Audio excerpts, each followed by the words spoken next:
They never expected it. A king, draped in centuries of royal tradition, rooted in the legacy of empires that once clashed with the Islamic world, now choosing to walk into mosques, to speak Arabic phrases, to honor the very community many still see through a lens of suspicion. But this isn't a coincidence. This isn't a PR stunt. This is calculated, and the truth behind King Charles' focus on the Muslim community reveals a deeper story, one that most media won't dare touch. When Charles was still the Prince of Wales, he made headlines for something strange. He openly admired Islamic civilization. He studied it. He defended it. He criticized Western arrogance toward it. And most people wrote it off as intellectual curiosity. But they missed the pattern. The real shift didn't happen in front of the cameras.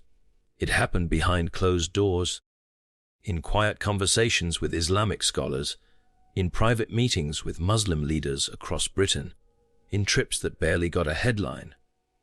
While the world saw a royal performing his duties, he was slowly aligning with a narrative many never expected a monarch to embrace. King Charles is not just the ceremonial head of state. He is the symbolic soul of a nation. Every move he makes, every word he chooses, has weight. So when he praises the Quran, it's not accidental. When he speaks of Islam as a faith of peace, it's not filler. And when he calls for greater understanding between Muslims and the West, it's not diplomacy, it's direction. He's setting the tone for a new era of coexistence, one that breaks away from the shadows of colonial guilt and moves into something much more intentional. But the deeper truth lies in what he sees coming. The demographics of the United Kingdom are changing. Islam is no longer a fringe presence. It's one of the fastest growing faiths. Entire generations of British citizens are now growing up with Muslim values, Muslim identities, and Muslim worldviews. King Charles isn't just respecting that, he's preparing for it. He knows that if the monarchy is to survive the future, it must adapt. And adaptation doesn't mean tolerating. It means embracing. There's also a spiritual component to it all. Charles has long been fascinated by mysticism.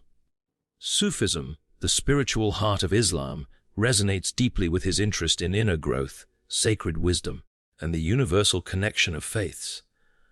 Behind the royal protocols and speeches, there's a man who has long been pulled toward a deeper truth. And Islam, for him, may hold keys he's been searching for his entire life. But don't think this shift has gone unnoticed. It hasn't. There are those who fear this connection, who see it as a betrayal of Western values, as a threat to the identity of Britain itself. They whisper, they warn, they speculate. But Charles moves forward anyway, not because he wants to provoke, but because he sees what they don't. He sees the bridge that must be built, and he knows the cost of not building it. The media won't tell you that King Charles has supported the construction of Islamic centers, that he's spoken out against Islamophobia before it was politically convenient, or that he's stood in defense of Muslim culture when even global leaders stayed silent. He's made it a mission, quietly but consistently. And now, in the spotlight of kingship, that mission is becoming harder to hide. The hidden truth is this: King Charles isn't just reaching out to the Muslim community. He's aligning with it, not in politics, but in principle, not for power, but for peace. He sees Islam not as the other, but as part of the future fabric of the nation he represents. And while many will question it, resist it, or even attack it, the seeds of unity he's planting today may be the very thing that holds the kingdom together tomorrow. It's not about conversion. It's not about politics. It's about vision. A king who knows that the crown cannot rest on a divided people. A king who understands that real strength lies in harmony, not in fear. And a king who is willing to risk criticism to do what few others would dare. Extend his hand toward a community long misunderstood and say, we are not so different. But let's go even deeper, because this isn't just about optics or speeches. King Charles understands history, And history tells a story that most of the West has chosen to forget. During the Islamic Golden Age, while Europe was plunged into darkness, it was Muslim scholars who preserved the ancient knowledge of the Greeks and Romans. It was Muslim mathematicians, astronomers, doctors, and philosophers who carried the torch of civilization. Charles knows this. He's studied it. He's spoken about it. He sees Islam not as a threat to Western civilization, but as one of its foundational contributors. That's why he's made a point to challenge the narrative, to say publicly that we owe a debt to Islamic culture, to recognize the role that Muslims played not only in preserving knowledge, but in building bridges between East and West. It's a narrative shift that few leaders are bold enough to make, especially in a world so polarized by ideology, religion, and fear. And yet Charles does it, again and again. Some insiders have said he's gone further behind the scenes, that he's encouraged interfaith initiatives with Muslim leaders, funded programs that support Muslim youth in Britain, and advised the Church of England to build stronger ties with Islamic communities. These are not symbolic gestures. These are strategic moves, and when you understand them in the context of Britain's future, they make perfect sense. The United Kingdom is no longer the empire it once was. Its power now lies in cultural influence, in soft diplomacy, in unity across diversity. And Charles, unlike many of his predecessors, understands that the Muslim population in Britain is not an outsider group. It is now part of the national identity. They are doctors, teachers, lawyers, athletes, and politicians. They are not in the margins. They are in the mainstream. So if the monarchy is to remain relevant, it cannot cling to outdated notions of Britishness defined by the past. It must reflect what Britain is becoming. And in that vision, Muslims are not a problem to solve. They are a people to honor. Of course, this shift doesn't come without resistance. There are powerful voices in politics and media who see Islam as incompatible with British values. They push fear.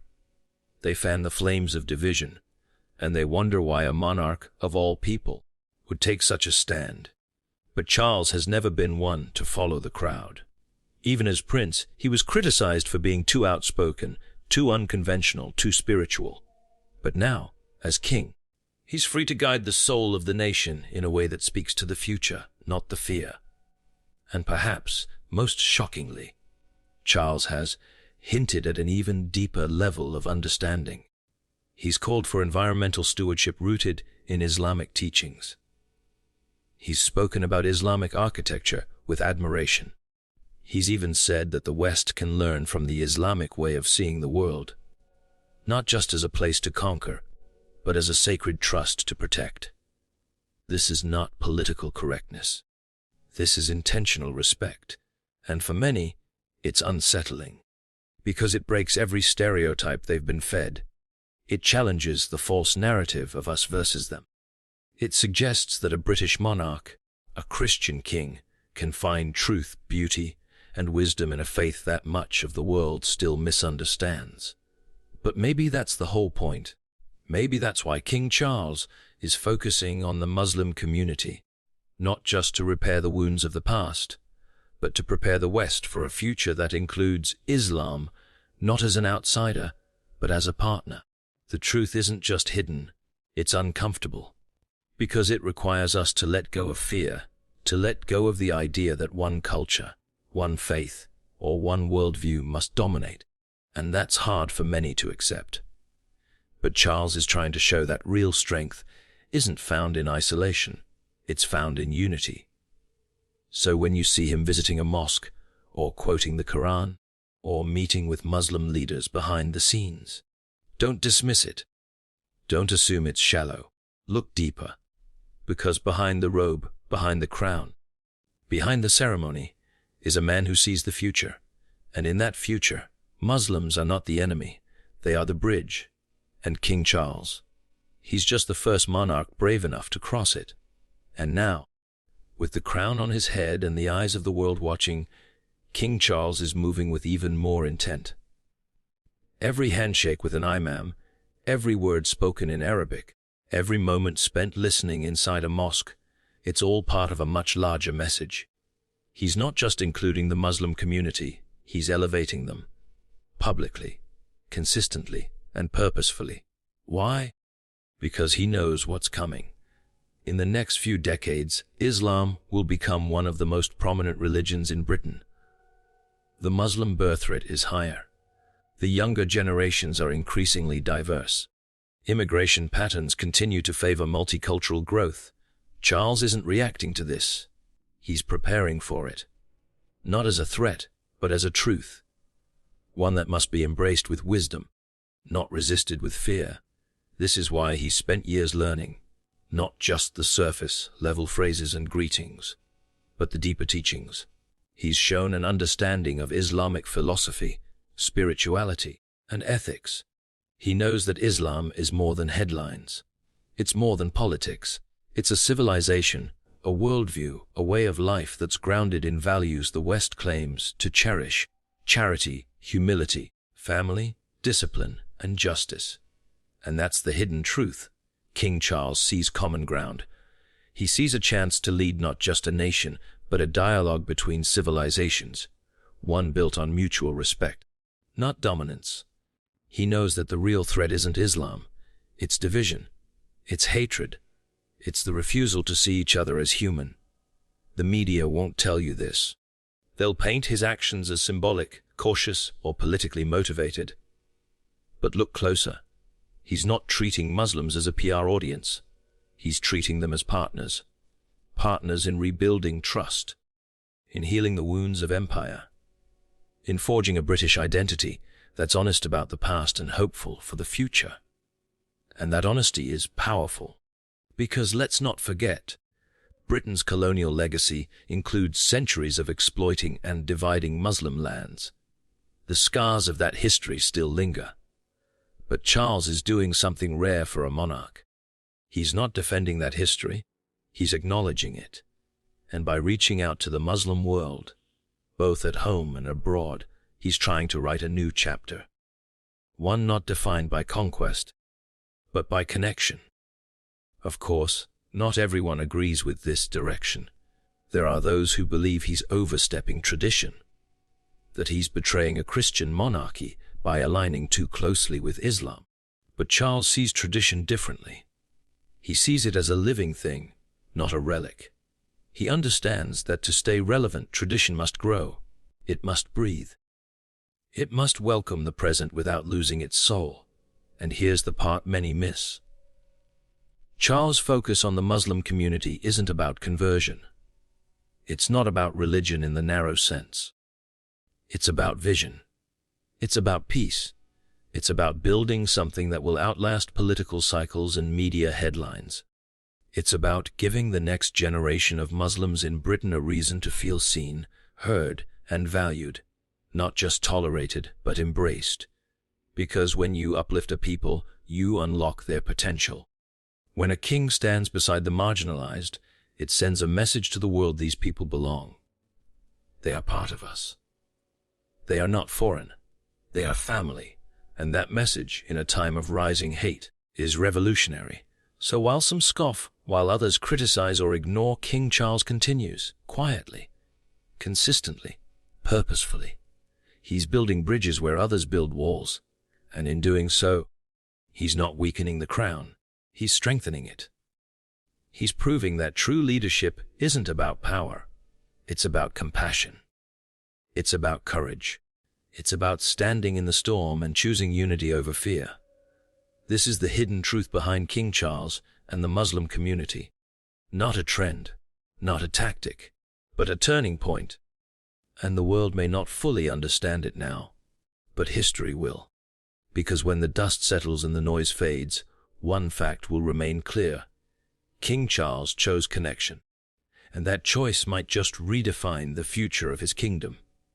And as this quiet transformation unfolds, something remarkable is happening beneath the surface. Muslims across Britain are starting to feel it. Not just the words, not just the ceremonies, but the shift, the recognition, the respect. For decades, they've been portrayed as the other, as outsiders in the very country many of them were born in. But now, the most powerful symbol of British tradition is signaling something different. You are seen. You are respected. You are part of this story, and that changes everything. Because when a monarch extends a hand, it ripples across society. It changes perceptions. It reshapes the cultural narrative. Suddenly, schools, institutions, and public figures begin to follow that example. The barriers don't fall overnight, but they begin to crack. Slowly, walls turn into windows, suspicion turns into dialogue, and fear begins to lose its grip. This is the kind of long game that few leaders understand. Most chase headlines, most cater to polls. But Charles is playing for legacy, for impact, for a future that isn't dictated by division. He knows that the real crisis isn't terrorism. It's ignorance. It's the widening gap between communities who don't understand each other, don't trust each other, and never talk to each other. He's trying to close that gap, not with force, but with presence. And it's not just happening in Britain. The Muslim world is watching too. Leaders in the Middle East, Africa, and Asia have taken notice of Charles' tone. Unlike others who speak of Islam only in the context of security, he speaks of it in terms of beauty, philosophy, architecture, and faith. That builds goodwill. That builds bridges. And that could have long-term diplomatic consequences most can't yet see. But more than politics, this is personal. Because deep down, King Charles is not just doing what's strategic. He's doing what aligns with his soul. This is a man who has always been drawn to interfaith understanding, to deeper spiritual truths, to the connections between people that transcend nationality, ethnicity, and creed. His focus on the Muslim community isn't just about Islam. It's about humanity, about empathy, about humility.